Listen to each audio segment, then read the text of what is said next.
Hey guys, and welcome back to Dominions 5 with me, Tim, and Tactics. We're playing as Bandar Log. It's super early here, but you know what? There was something I was thinking about that we may want to do that's a little bit different. And that is to look into blood magic. And the reason I say that is because, remember, we got this guy, Bandar Juna over here, a special event-driven character that showed up. And looking at him, I was thinking about, a couple of turns ago, I was saying, okay, let's give him some items. Frostbrand, the Horned Helmet, and the Kith Ironic Lion Pelt. We'll send him up here along the coast, up to the Yaksha that's going to be over here. And it's going to be this guy, Duninatha. He doesn't have anything right now at all. So that's fine. I mean, he can send him up there. And I was debating, should we just give it to, let the items be there with Bandar Juna, because he's pretty strong. I mean, he's not bad, but looking at him here, right, he's level 2 priest, and he is blessed here, so he's good. He can fight, he has that inspirational, so he can be in a battle. He has the ability to recruit units, and the units he has, we'll look at them in a second, but he also has this here, reduce unrest by 5, and then every unit he gets are these units here, the Seeker of Truth. They don't do really anything, even though they are sacred, so they would get the +4 attack and +4 defense for our bliss. But they do reduce unrest by 0.5. Right now he has 3 of them, that's 1.5, and Bandar Juna himself is 5, so 6.5. And the way that works is that if you have unrest in a province, it basically reduces your income, this number, by a percentage. So here in Bandar Log, if we had 10 here, we would reduce our income by 42. On the other hand, Bandar Juna with his 3 Seekers of Truth, they would offset that by 6.5%. So he's pretty good at doing that. And, I was thinking, well, up in Fukan, we had some problems before. We could set him up there. Or we could spread out those Seekers of Truth elsewhere. But then I thought, what else do you use? Do you have, what else is involved with unrest? And blood magic is involved in that. Every time you try to get blood slaves, which we don't have any, you gain unrest in a province. And it makes it harder to get more blood slaves later. So we actually have one mage who has a level 1 in that path, and that's our pretender.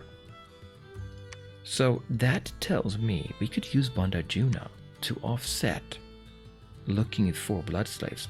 You want to look for blood slaves. Let's say we send him back home instead. We'll send him back home because in Bandar Log, to look for them, you should do that in a province that has low unrest, which Bandar Juna would help with, and a high population. The way it works is that when you look for blood slaves, you have to make sure that your skill is high enough, and you get a chance to find blood slaves, and the chance is equal to 10% plus 40% for every level that you have in blood magic. So a Kaja here would get 10 plus 40, 50% chance. If that passes, let's say we roll the die and we roll below 50, now we check to see what else? Oh, the population. For every, every 1,000 in population, you get 20% chances. Looking at in the manual or in the wiki. So in our case, 34,000 shouldn't be a problem. We're going to have 100% there, right? Then after that, you look to see, is the unrest too high? And basically, you get a few points percentage off when unrest comes into play. Actually, I can jump into the inspector and we can see here. Let's see, if we go over to, see if I can find it. In the manual, yeah, here's a blood hunt. If you look down here, unrest check, percentage chance of failure, province unrest divided by 4. Now 4, that means if we have 40 in unrest, there would be 10% reduction in finding blood slaves. So you don't want too much unrest at all to optimize your chances. And in fact, if you can swing it, you want to have a level 3 blood mage. That would be 100% chance of getting them here. In a big enough province, more than 10,000, that wouldn't reduce the chance, and then no unrest at all. We can figure out the no unrest using Bandar Juna quite well. And we have level 1 right now in our pretender, which is not great, right? 50%. But there is a thing we can do. And I think I looked at this one before. If I jump back into... I mean to take that off every time. There we go. If you jump into the game and look at our items. If we go to... well, let's go to Akaja. It's only one. That's blood. That is blood. If you go to miscellaneous, down here we have Sanguine Dowsing Rod. This one will increase your level for the purpose of looking for blood slaves by 1. Remember the rule? You get 10% plus 40% for every level you are. He would be level 2. That's 80 plus 10, 90% chance. If he was level 3, it would be 100. But 90 is good enough, right? So that seems very worthwhile getting. But I gotta get 5. I would have to get 5 blood slaves first. And to get those, we have to use Akaja here himself. He would have 50% chance basically here, if there's no unrest, to get some blood slaves. You get a number of blood slaves equal to a d6, so on average 3, plus your blood level. So in his case it would be 1. So you would get 4. We need 5. So it takes him a while to do, because he only has 50% chance. So it takes between I would say, on average, maybe 4 turns to get. That's kind of expensive, but it is very interesting to do. So right now I actually just tell him to go back in and do, let's go ahead and set him up like before in fire and do transmute fire, because we have so many fire gems, and that's going to give us a lot of money, 22 gold coins per fire gem. But let's say we do that for now, and we'll send Bandar back here. So he goes back home. He's going to be ready to offset anything we do in Bandar Log to find blood slaves. Is it worthwhile doing though? To go all through this here to get blood magic? Well, we can take a look at blood magic here. I haven't done anything with it. In fact, I never really played with it. Let's take a look. And by the way, this episode, if you're not interested in this, you can just skip it. We'll move on to the actual turn in the next episode. But for now, let's take a look and see what we have. If you look at blood magic, there's quite a few of these blue, the national spells that we can do. There's a lot of units here. So let's go ahead and take a look at them, I thought, in the inspector. Let's jump back in there. So the inspector, what do we have? Well, actually, let me go back into the game. We can look here first. At level 1, we have the Kasha Rakshasa. Need 10 blood slaves, and you get 3 of them. They are black-skinned demon ogres of the wild forest. They feast on the flesh of monkeys and men, and are greatly feared. Rakshasas have ravenous appetites and are best kept well fed. Most Rakshasas are found in Demon Kingdom Lanka, but some are summoned by unscrupulous monkey sorcerers. That's us, right? We get 3 for 10 blood slaves. Let's go back into the inspector. If we sort by name, which I have them here, Rakshasa is here. There. And you can see there's a reference to Lanka there.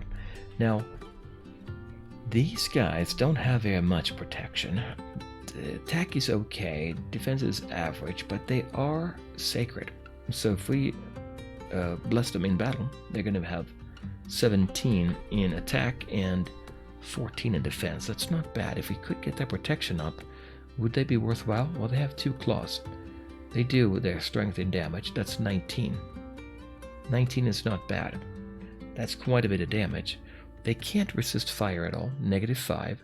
They have chaos power, and chaos power basically means, I think I have it up here. Yeah, chaos power. You gain X stats per point of turmoil, and you lose X stats per point of order. Every 15 points of unrest count as 1 point of turmoil. Okay, well, turmoil is not great, right?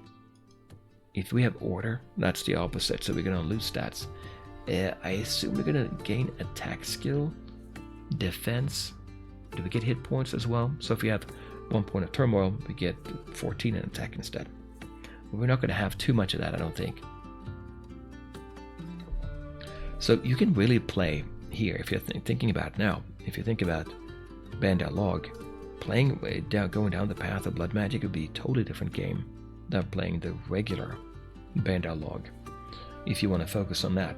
Now, since I did pick a level 1 blood magic pretender, maybe we can do something. But that's the Rakshasa. We get 3 of them for 10 blood slaves. Let's see here, they have a supply bonus of -4. That means they're going to cost us as far as more food, but they don't need to eat themselves, which is good. So that's a possibility. We could do that. If you look at the next one at level 2, and by the way, this one we only need to be level 1 to do. We could do it right away as soon as we have 10 blood slaves. We have the Feast of Flesh, level 1 blood, but we need to be level 1 nature. You know what we could do? We could do, once we get, let's say, here's what we're doing. Moving down Bandar Log to offset the unrest. Next turn, Akaja will look for blood slaves. We keep looking, offsetting the unrest. We get blood slaves. Instead of casting a spell, we will empower somebody. Somebody that already has nature, for instance, or something else, like this one. Anandinava, here, if we do empower, we need 50 blood slaves to go to level 1. And then we don't need to have Akaja doing all this work, right? Because he's better off with all these paths. 42 in research is pretty good. He's got the skull staff. Yeah, so he has death as well, level 3, you know. So maybe we want to go down that path. It would take a few turns, right? So it's probably not optimal to do it, but I'm tempted to do that. Anyway, let's go back in and check out blood magic then. So this one here takes nature. Feast of Flesh. We get 15, whatever it is, for 50. For this ritual, the blood mage requires a huge banquet of food, drink, and young girls. Prakashas are fat demon ogres of huge appetites, and after they have eaten all the girls, they are bound to serve the blood mage forever. These demons are known as the gluttons, and in combat they rely mostly on their great strength. Prakashas. So there's the Rakshasa. Prakasa, let's look at them. These here. There are so many units for Bandar Log, right? So they are pretty similar, right? Protection is a little bit less than Rakshasa, but they have quite a few more hit points. Size 3, so you can have 2 in a square. Strength 22. And they're using a mace that does 6, so 28 damage. That is going to go through Olm's defense, right? And how many did we get? We get 15 for 50 blood slaves. Defense 10, nothing special there. They cannot resist fire. They have chaos power as well, so their attack and whatnot goes up in non-order provinces. Supply, yeah, they will reduce the supply, and they need to eat actually. So if you have a lot of these, they need to eat, and that's going to be a little bit of a problem. But they are sacred. They're demons, both of them, so they can be banished. Blood too, that doesn't take much to do. 15 of those. If you can get a spell cast on them to get that protection boosted, and that is a possibility. If you look at here, if we go back in and skip out of blood magic, go to Alteration, I think. Down in Alteration, we have a lot of for Earth, I think. Stone skin and whatnot, but that doesn't work very well. Yeah, only 1 square. It's like 2 of them, right? If we go look here though, there is Marble Warriors, level 3 Earth. A Yaksha could cast us. Natural protection 15. So if you give him to a Yaksha, and let the Yaksha cast it, he's level 3 in Earth, that would make a big difference, I think. Massive damage. Yeah, massive damage, and then protection would be up there. That's interesting, because getting these units, you don't have to recruit them. You just cast a spell to do it. Okay, anyway, so if we go back out of here, and let's check out then blood magic. So that's the Feast of Flesh. Takes a lot to do it, but we do get 15 of them. Moving down to level 3, we have the Azrapas that takes level 2 in blood magic. Seems like level 2. Yeah, we'll see what they do. But 11 blood slaves here. The Azrapas, we get 3. Okay, for 11. Azrapas or blood drinkers are female demonesses dancing into battle to feast on the blood of monkeys and men. They're red-skinned whores with magical thumbs that feed their users' lust for blood and life. Azrapas become enraged at the loss of their own blood and rarely rout in battle. Well, let's check them out. That's the Azrapa. Want to keep these up, maybe? We got them sorted by name here. So Azrapa there. It's a unit. It's not a commander. We get, what do we say? We get 3 for 11.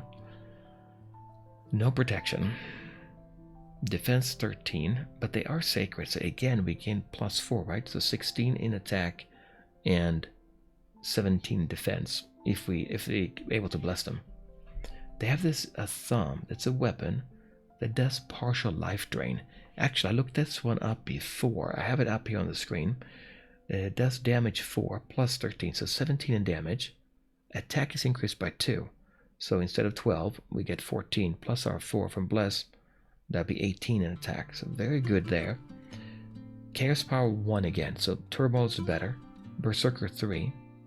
And they are sacred, so we can bless them. Let's look up the partial life drain.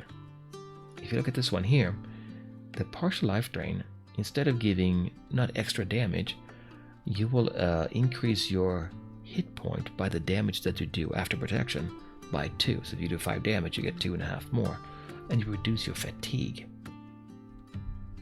Now that's interesting, right? So they would not have very much fatigue. Not that that's gonna matter a lot for them, right? But the hit points would go up. They have 19, so they would be hard to take out. They do damage, and hit points go back up. Yeah, so that's an interesting one. It does 2 of them as well, 2 attacks.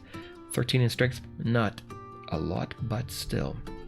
So that's a good one as well. We'll go back in now to the next special one. I'm only looking at the blue ones, the ones that are special for us. That is the Azrapa. So level 2 blood magic there, you need to be level 2 blood mage, and it's level 3 blood magic.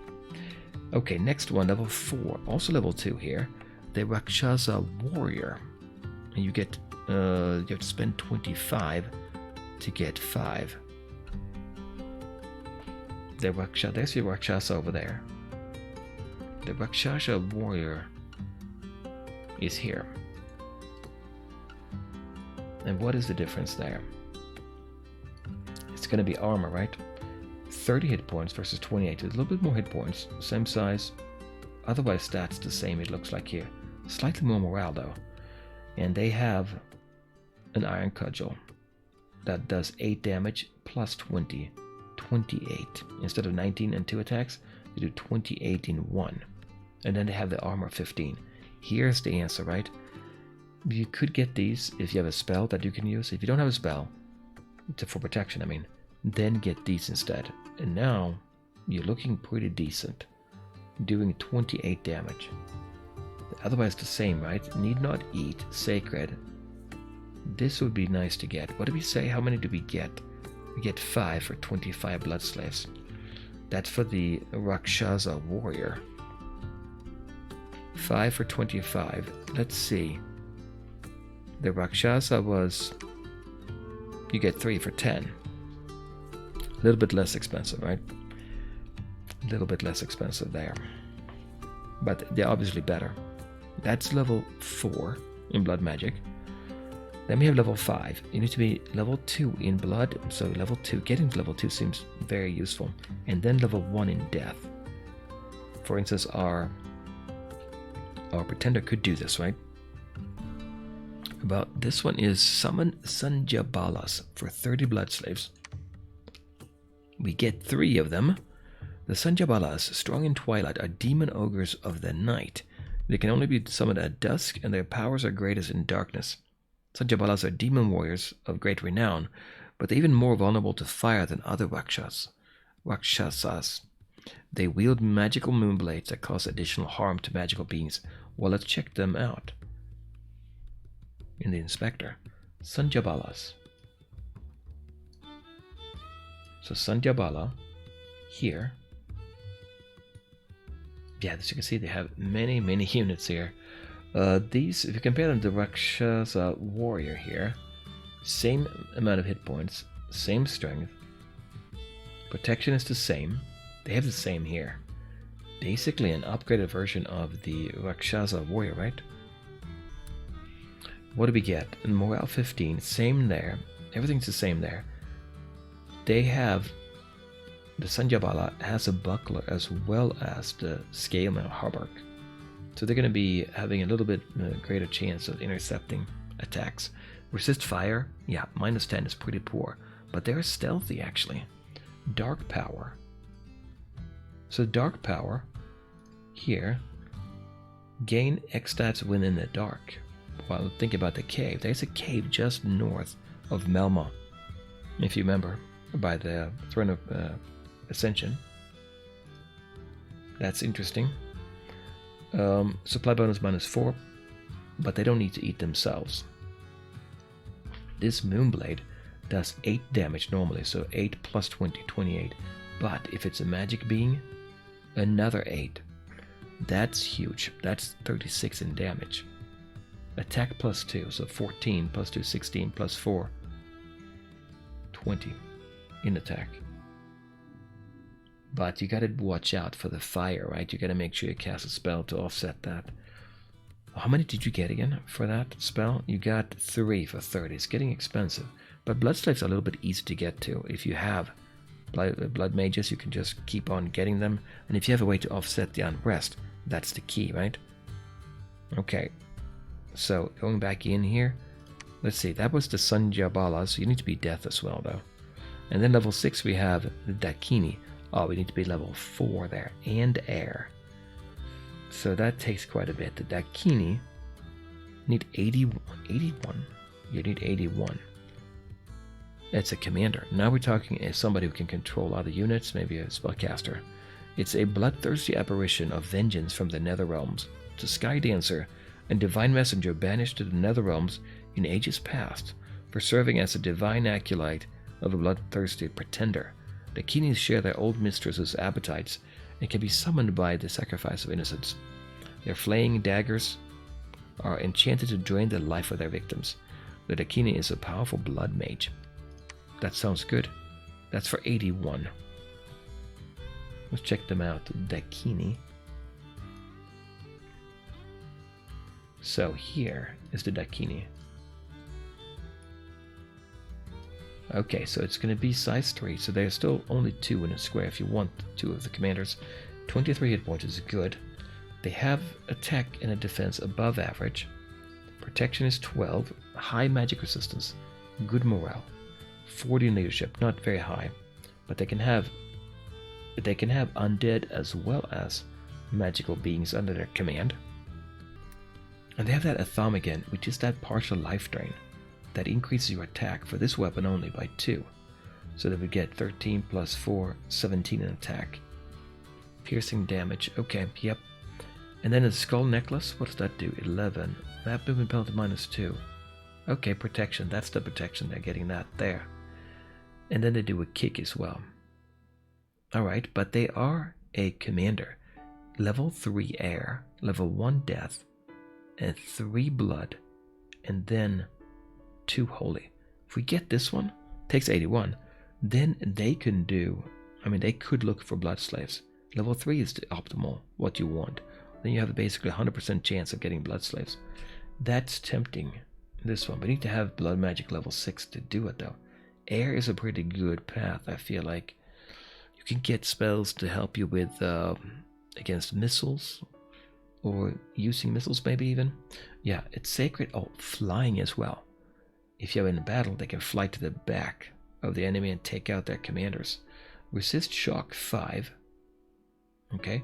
Chaos power 1. So again, you want turmoil. Fear +6 as well.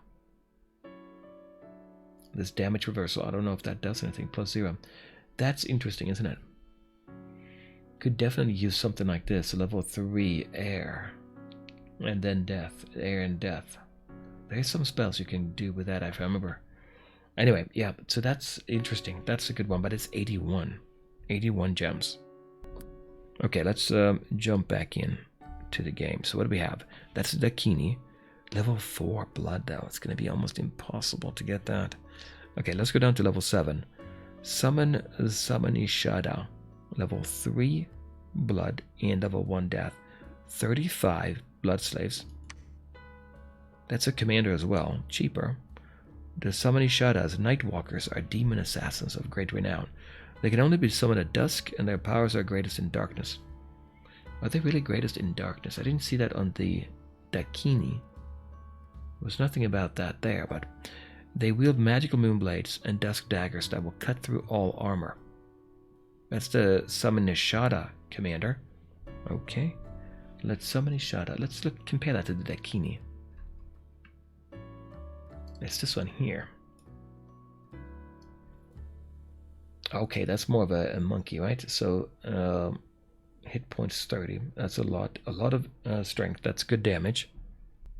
What else do we have? Attack 14, pretty high, considering we get 4 from being blessed, right? Yeah, sacred. That would be 18 if we can do that. Protection is decent. Defense is also decent. Good magic resistance. Good morale. They have armor. They have the Moonblade, so they do... Moonblade does 8 damage at, plus times 2 versus magical beings. Very interesting in there. And a Dusk Dagger. The Dusk Dagger does 3 damage, plus 20, 23. Attack is increased by 3. So now instead of 14, it'll be 17. Plus if they are sacred, blessed, that's 21. Defense goes up by 1 as well. Okay, armor negating. And piercing damage. That does... So that's a good combination, I think. Armor negating means remove all armor, and then piercing damage does 20% more damage after armor. So they're going to do more damage, actually. Damage is 3 plus 20, 23. 20% more will be 4, 5. Wow, okay. So that is very good.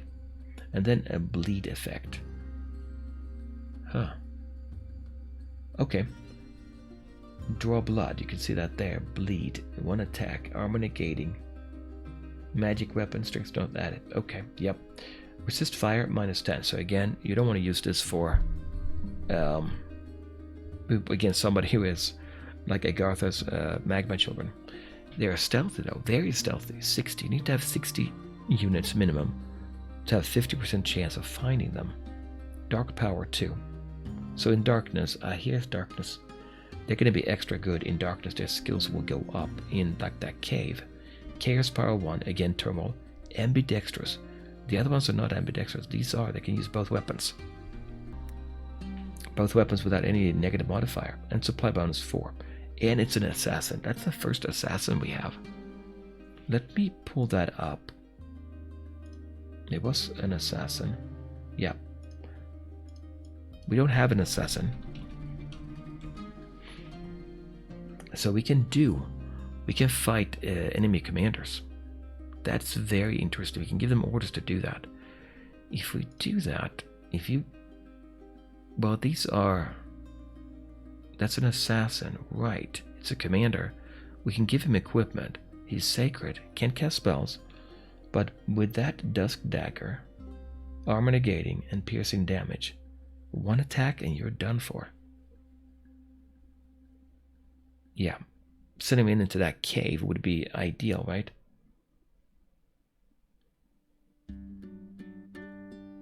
Yeah, dark power 2. Okay, anyway, that's the summon is shot up. And if we go back, what else do we have here? That's level 7. Do we have any more? Yeah, we do. Sure do. Here, level 5 in blood. Level 2 death. Level 8 spell. Summon Mandeva. 133 blood slaves now. Can't be cast underwater. We get a commander. The Mandevas are huge and horrible Rakshasas, intent on one goal and one goal only, to gobble up the sun and plunge the world into eternal slumber. As eternal enemies of the sun, they are surrounded by perpetual darkness, for the rays of the sun fear them. Okay, the Mandevas are huge monstrous beings with great wings, horns, and burning red eyes. Their hatred for the sun comes with a price. All fires recognize them for what they are will burn them severely. Anyone fighting with the Mandeha will soon suffer from its will to plunge the world into slumber and fall asleep. That's very interesting. Mandeha. This one. Ah, this is a commander, right. Another ape here. Size 5, huge, 65 hit points. Massive stats here. Protection 15. Resistance 18. Morale 18. Attack is good. Defense not so good. Combat speed 15. Flesh Eater. It's a weapon here, the Flesh Eater. 14 damage plus 24. Okay, 38. That's massive. Attack goes up by 4. That's 19 in attack plus another 4 for being blessed. Yeah, that is huge. Defense minus 1 though. Slashing damage, magic weapon. And then you get a chest wound automatically. And they have a scale mail, armor, and a crown. And they cast each battle the battle darkness spell. So it becomes dark on the battlefield. That's going to make it harder, right, for other spells. Resist fire minus 10. Yeah, they're not good against that. Resist shock is good. Dark power 3. It's in a cave. It's a very special map, right, to do this, maybe. To get the full utilization of them. Chaos power 2. Fear 8. Supply bonus minus 10. Yep, again, food. Increases unrest as well. And then sleep aura 15. These are very special units. To put them in a battle, you send them out themselves, I would think, right? Magic Pass, Air 3, Death 3, Blood 2, and they're Holy 3. They can do Divine Blessing. Well, maybe you don't want to send them by themselves. You send an army in so they can do Divine Blessing. Wow, this is not bad, but it takes a lot. Blood 8 to get them. Obviously, some of this is going to be very special to be able to get that. That's Mandeha. What about the Danavas here? Level 5 blood, 75. That was 133, by the way. Blood slaves. 75 blood slaves to get this one. They're demon titans of ancient times. After the great wars with the Devatas over Kailasa, they were banished to the nether realms where they made themselves kings. With this ritual, they can be summoned to serve a new god in its path to ascendancy. So you get, there's 25 blood slaves each. The Danavas. 25. There. Just a unit, but huge. Size 6, yeah, Titans. Attack skill 13, defense 12. 92 hit points. Protection 12. Yeah, they can last, right? They have 3 weapons: Unholy Sword, Spear, and Axe. Yeah, the strength they have is 24, plus 6, 30 damage. Attack is increased. Really good attack and defense on this one. And then Halt Sacred will paralyze a sacred unit. And then Unholy Spear. Yeah, this is very good, right?